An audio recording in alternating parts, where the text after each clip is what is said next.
So, if you've been watching my Sunday videos of unboxing, you've noticed that I've gotten all these discard books, and I do a video on them, and then I unload the box. I've never seen the books that are in the box. I have no idea what's in them when I get them, and I go through them with you, and then I pack them all up and distribute them to a couple of different charities in town.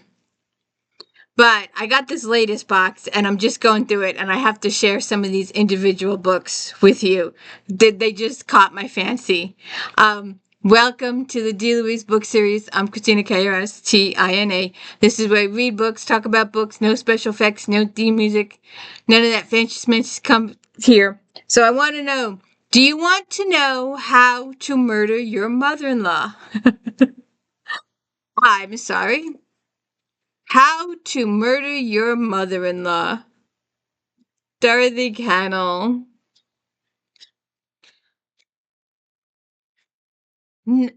Nothing like a live-in mother-in-law to reduce a woman to the role of junior housemaid. That's what Ellie Haskell discovers when her husband's parents have a row in the midst of their anniversary dinner, and Mother Magdalene seeks refuge in Ellie's guest bedroom. Suddenly, Ellie is being driven around the bend by the woman's constant demands. Thank goodness for the other wives who also suffer from the age-old mother-in-law curse. A chance meeting down at the Dark Horse pub finds them trading horror stories, and soon they're mixing gin and tonics with homicidal fantasies. A soup con of poison here, a broken brake line here. All very therapeutic and no harm intended. At least that's what Ellie thinks, until one of the mum-in-laws meets a premature end and another has a very close call. Now Ellie must find the mother-in-law of all killers before her own sweet Magdalene ends up on ice and the blame is laid at Ellie's door. This is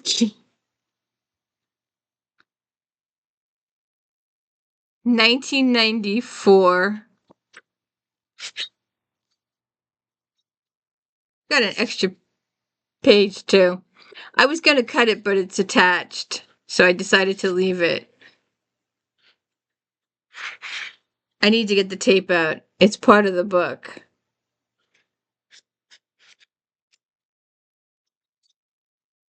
Some women are born to meddle. They lurk in bathrooms, sticking their noses in medicine cabinets and rehanging the toilet paper.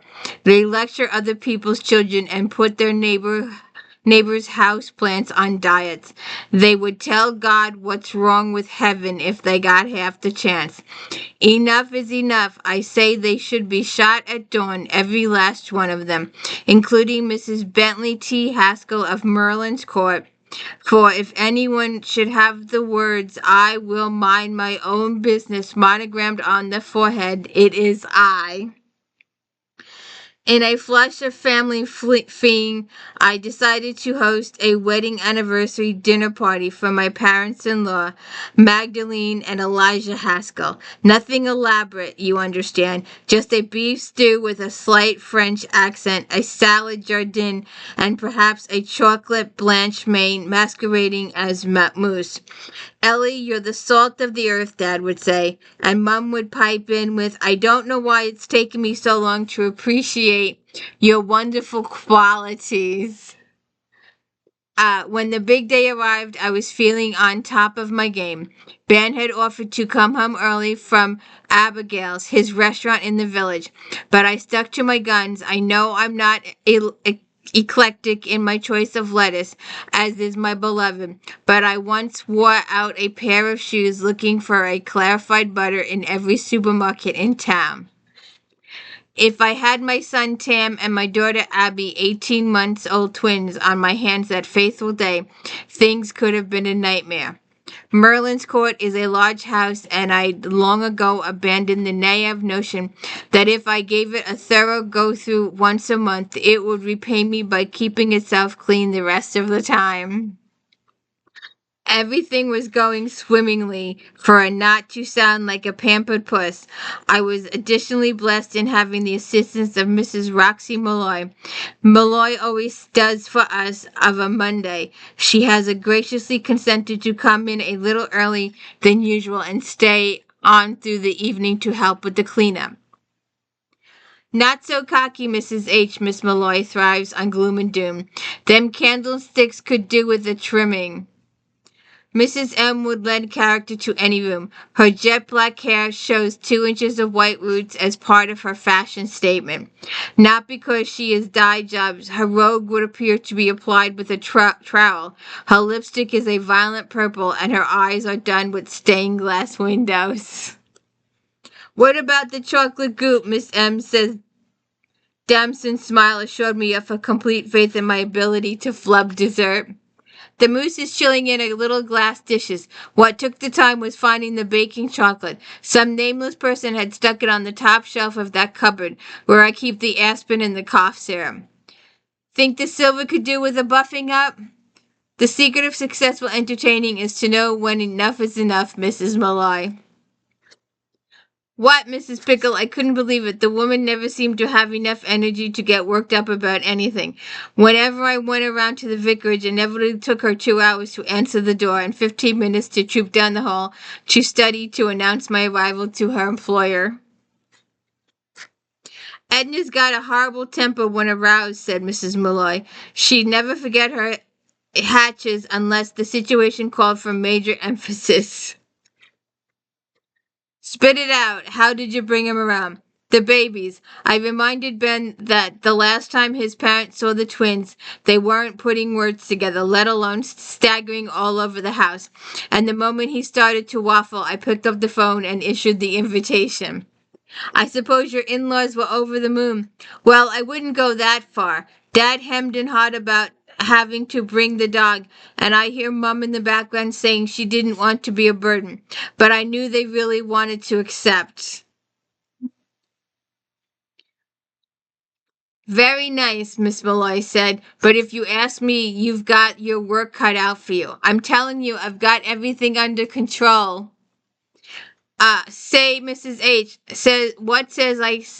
what I says is you're forgetting your mother-in-law can be a real pain in the rear. That's unkind. What was unkind, Mrs. M drew herself up on her still heels, was her calling me the harlot of Jerusalem when her hubby gave me a peck under the mistletoe last Christmas. Ah,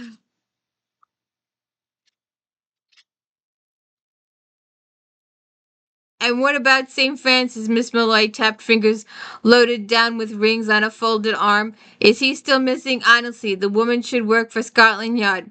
I'd remove the statue that had been Mum's wedding present from its niche in the hall to give him a dusting, and I'd put him down somewhere and she couldn't find him. Oh, good goodness. Never let it be said that we're not punctual. Mom stepped tidily over the threshold while Dad and the taxi driver hobbled in behind her with the luggage. Was it the brash afternoon sunlight that made Magdalene Haskell look like a workhorse waif, with her crotcheted barrette pulled down over her ears and her much washed frock 2 sizes too big, as if to allow room for growing? She wasn't any bigger than a sparrow, and I was a heel to be disturbed by punctuality. I had learned nothing from my near perfect attendance at St. Aslam's Church in the pursuit of humility, patience, and generosity of spirit.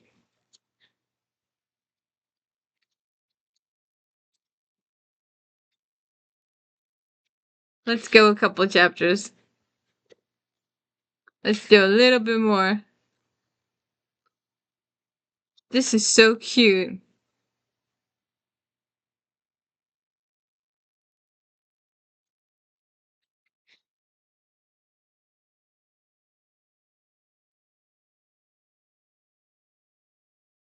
Do a chapter in the middle and then we'll give it up. This is a cute book.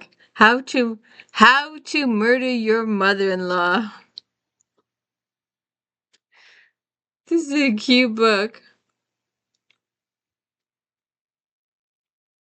right.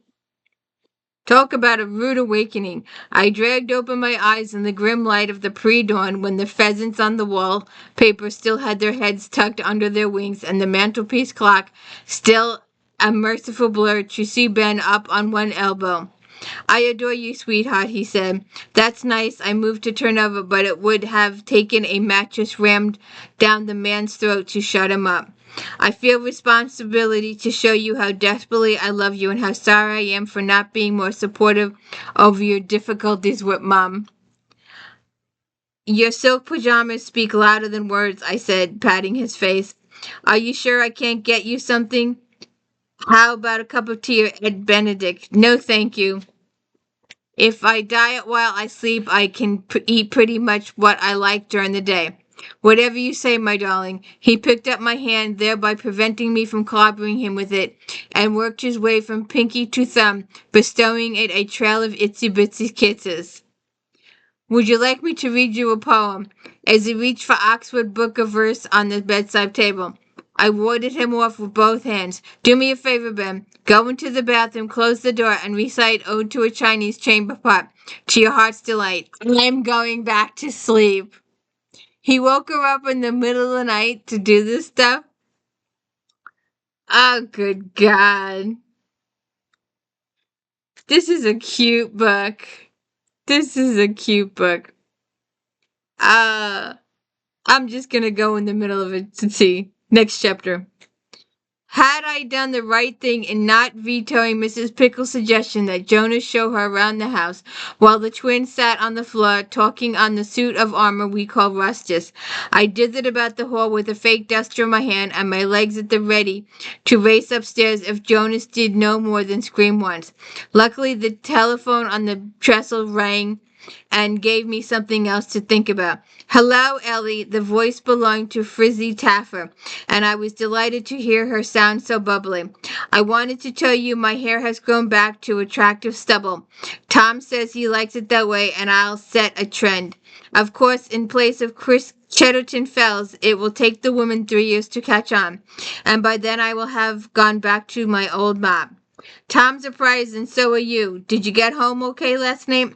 Endora's bike gave me and Pamela a lift. By a mercy, everyone was in bed when I got home.